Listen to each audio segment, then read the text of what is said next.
Ladies and gentlemen, good evening. It is my hope and prayer that this video is going to find you guys in good health. Personally, I'm fine. Kisumu is fantastic. Maybe you could let me know where you are watching this particular video from. The county, if you are in Mombasa 01, if you are in Kilifi 03, if you are in Kisumu like that, or the country in case you are outside the republic.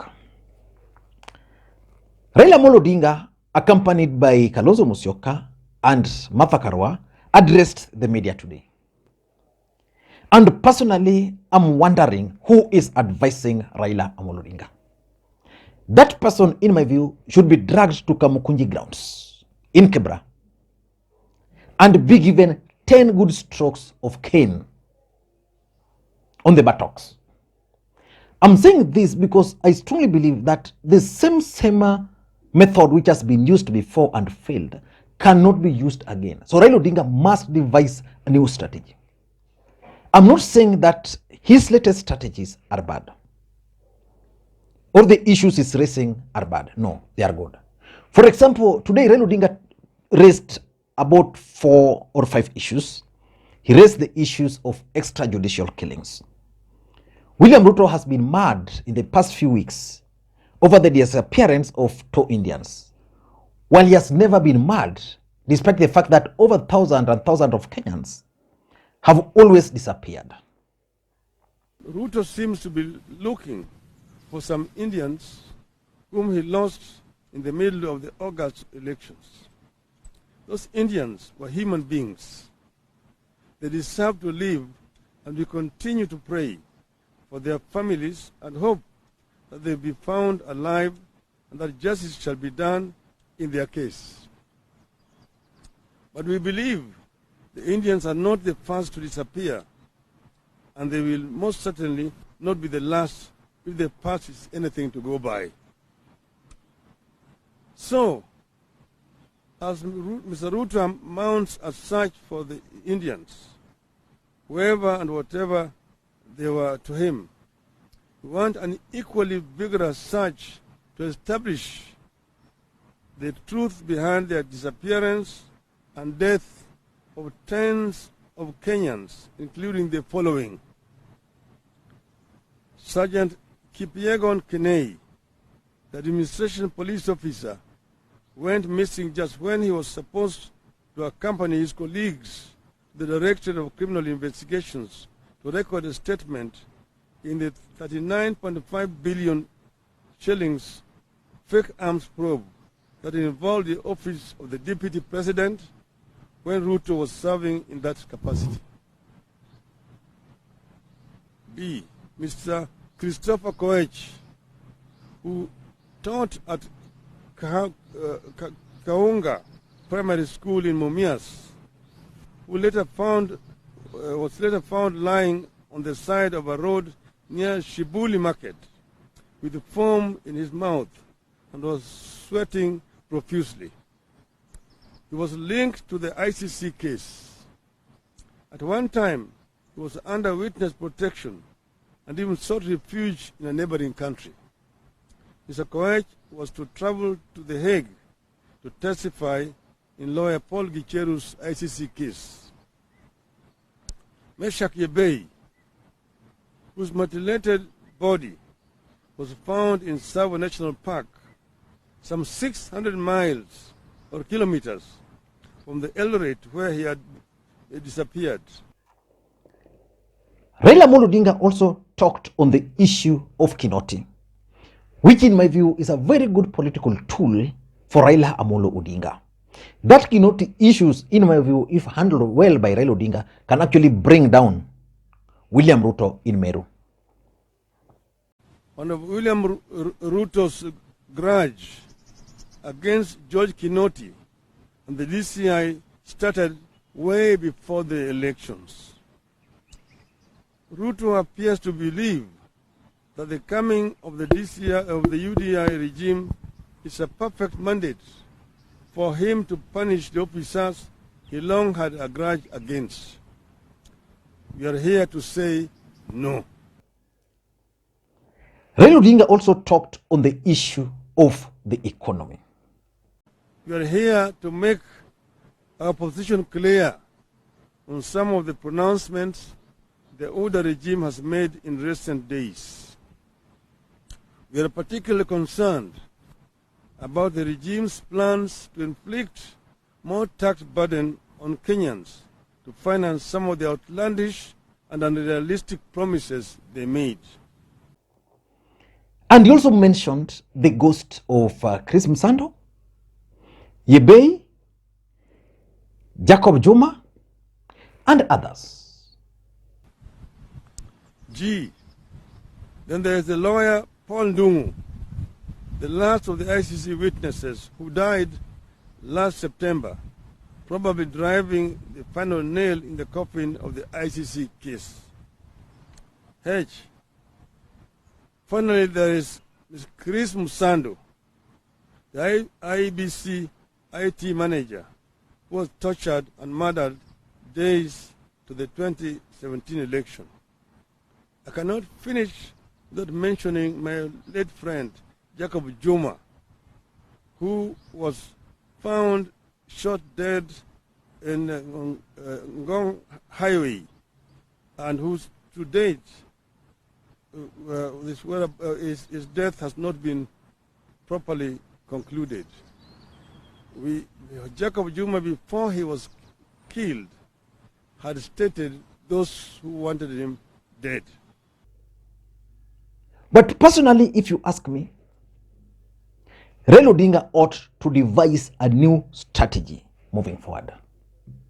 So in this video, I want us to take a bit of time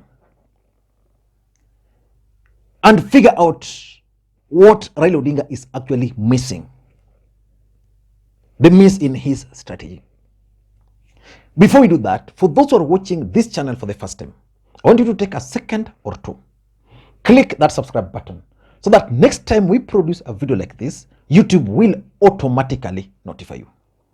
And with the subscribers, I want to continue thanking you guys for your continued support, because without that support, this channel cannot be where it is. So I'm very grateful and thankful for your support. The only request I want to make to you guys is that please give this particular video thumbs up. And of course, those who can send me coffee, I always have coffee right here. So I'll really be glad to receive coffee, 200 or 500. Now let us get back to the main issue. Raila Odinga today addressed the media, and I listened to the entire address. Fantastic. But is Raila Odinga and the current approach the best for him? For me, I don't think that is the best approach for Raila Odinga. Number one, politics is about timing. Raila Odinga has not mastered the art of timing. Why should Raila Odinga talk of the issue of Kinoti right now? For example, why? Why should he talk of tax burden on Kenyans right now? Why? If I were to advise Raila Odinga, my advice would be simple. Let the sleeping dog lie. If William Ruto is making his bed, let him lie on it. Don't distract him. Simple strategy. You know, William Ruto is clearly targeting George Kinoti. Already Miguna, who is his ally, has raised issues about Said Kiprono, who was working hand in hand with Kinoti, that the guy has actually been promoted. So it means clearly that if Kinoti and the team were on the wrong track, why would this gentleman be promoted? So they ought to have let Ruto and the team to continue the way they were continuing, frustrate Kinoti, and once Kinoti is frustrated, then they can use now Kinoti as a tool. By raising the issue of Kinoti today, what they don't know is that William Ruto, being a strategic politician, would now let Kinoti be. And by letting Kinoti be, he would not be their political tool. Raila Odinga must accept Ruto to create for him political tools, and that those tools they can then use against him. Why is he talking about the issue of tax? Kenyans accepted William Ruto as their president. Let William Ruto add the taxes so that when it starts pinching, that's when he talks about it. William Ruto has not even implemented it. What will happen tomorrow if he says, I'm not going to increase the taxes? What will Raila Odinga use again? Because of course William Ruto needs the money, and the only way to get money is from Kenyans. He stopped the kazi kwa vijana. Let Raila Odinga and his team relax. Wait for those housing units. In the next 1 year, if there's no project, new project, I'm not talking of the ones which Uhuru started. If there will be no new projects, then he can talk about it. If there will be new projects, then he can take the number of people who are employed under the kazi mtani, then compare to those who are working on those mjengo sites. Then he can tell Kenyans, look here, this is what's happening. In Kibra, most youth and women were doing these jobs, they were stopped. So the art of timing is what Raila Odinga is basic. Number two, Raila Odinga should hide his cards right now. He should let Kalonzo and Martha Karua shine. That way, the arsenals will be directed at Karua or Kalonzo. Kalonzo has proven over time that he can actually respond to Ruto in equal measure. Martha Karua is a product of the struggle. But by Raila Odinga coming out to read this statement, I know they're thinking about his advisors. They feel that if he allowed Kalonzo and Karua to take charge, then the two will overshadow him. So for me, Raila Odinga needs to hide some of his cards. Playing all cards on the table is what has always cost Raila Odinga the presidency. He ought not to play all his cards on the table. The third mistake which Raila Odinga is committing, and I hope and pray that his handlers will listen. Raila Odinga needs to create scarcity. He needs to follow Robert Greene's law 48, and particularly law number 16, which states clearly that you need to create an air of scarcity around yourself to increase honor and respect. The more you are present, the more you become common. Raila Odinga should not become common. He should wait, just disappear, relax, go for holiday, until Kenyans will start missing him. When the right time comes, it will be the same Kenyans who will be demanding for Raila Odinga to come. So we must try to learn the art of scarcity as described in Rule 16 of Robert Greene, the 48 Laws of Power. Scarcity will increase honor and respect. If Raila Odinga is today responding, then tomorrow Rigathi Gachagua, Raila, Rigathi Gachagua, William Ruto has now decided not to respond to Raila. If I were Raila, I would not allow Rigathi Gachagua to respond to me. I'll unleash I'll unleash Karua, and I'll unleash Kalonzo Musyoka to do that. Number four, I also tend to think that the priority of these guys is something which I don't really understand. Raila Odinga is not getting his priority right. You know, talking of some of the issues which are historical is not important right now. Right now, he must talk. If he must talk on current happenings.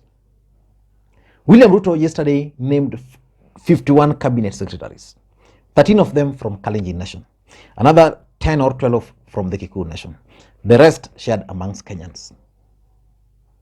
I saw Dennis Itumbi trying to justify where those people come from, like Nixon Korir coming from Nairobi, you know. We know Korir comes from Kericho County, you know. So he can take advantage of those appointments, look at their credibility, identify areas where they can take advantage of. Like right now, something is trending on Twitter. GK scams Kirinyaga, where the member of parliament, let me just refer so that I don't miss. There is this member of parliament they are talking of because Kirinyaga missed out, and yesterday they got a single cabinet, a single permanent secretary. So there is this member of parliament called George Kariuki. So they are saying he's an MP. He chairs transport and infrastructure.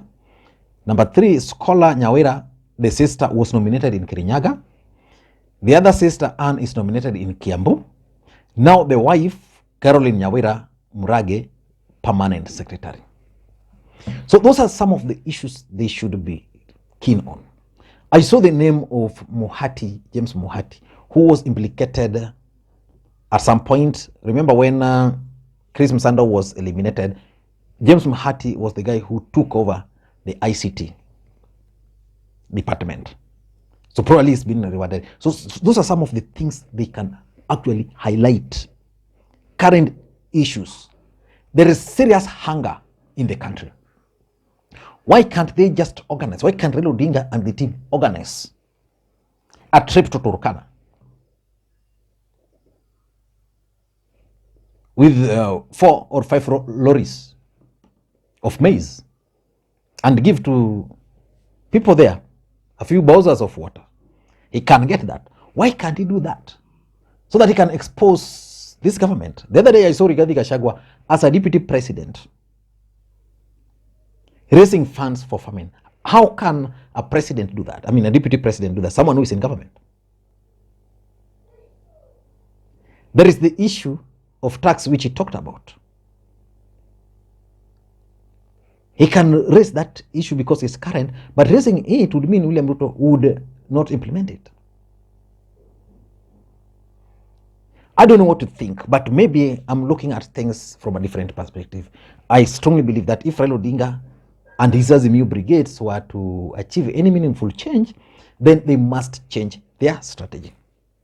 If you are with me, raise your hands. If you disagree with me, then it's okay. We must agree to disagree. Thank you guys, and may you have a good day. Bye-bye.